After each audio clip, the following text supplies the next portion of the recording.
Le père de Tintin qui va ouvrir ses portes mercredi prochain. Vous avez peut-être vu des photos déjà dans vos magazines préférés.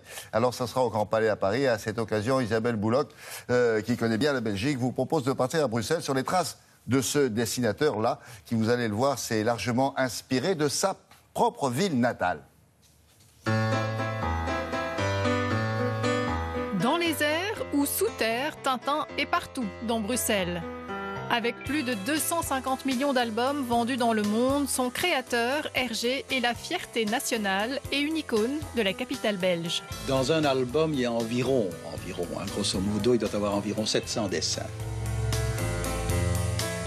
Hergé est né à Bruxelles le 22 mai 1907 et par ailleurs, il y a vécu pratiquement toute son existence. C'est un vrai Bruxellois, on le trouve bien sûr dans sa vie, mais également dans son œuvre. Il y a pas mal de clins d'œil qui sont liés à sa bonne ville de Bruxelles.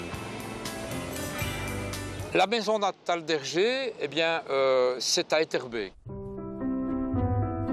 Son enfance, il va la passer en grande partie dans ces quartiers populaires d'Etterbeek. C'est un gamin de rue finalement, mais donc avec ses copains, ils font les 400 coups. Et ça va lui donner des idées, puisque quand il crée en 1930 les personnages de Quick et Flupke, qui sont des gamins bruxellois, il va évidemment se remémorer de ses propres histoires passées dans des quartiers d'Etterbeek.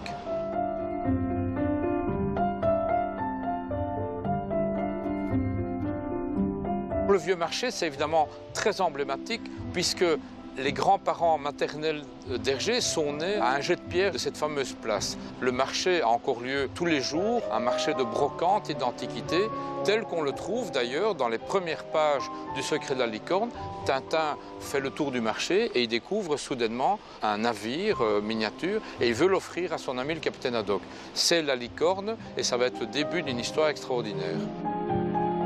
Et puis par ailleurs, c'est là également le cœur, on va dire, des Marolles. Et les Marolles, c'est le parler bruxellois, c'est le dialecte, c'est le bruxellaire. On le retrouve dans un album comme Le Sceptre d'Ottokar.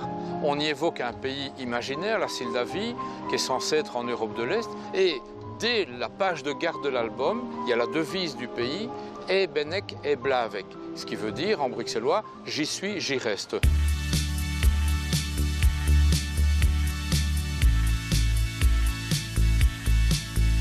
Il y a par exemple le Palais Royal ici à Bruxelles qui a servi de modèle à celui qu'on trouve dans le Sceptre d'Ottokar, le Palais Roi Muscar XII.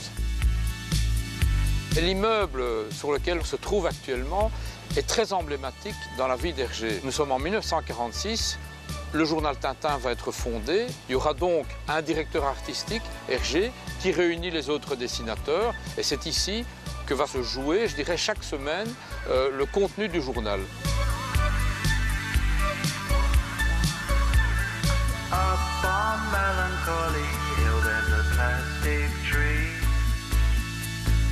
On ne pouvait pas terminer ce parcours sans rejoindre ce musée Hergé ici à Louvain-la-Neuve, près de Bruxelles.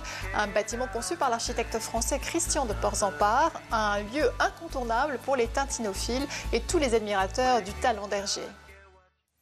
Merci beaucoup. La prochaine fois, donc, vous irez voir ça au Grand Palais à Paris. On vous tient au courant. Les 4 vérités.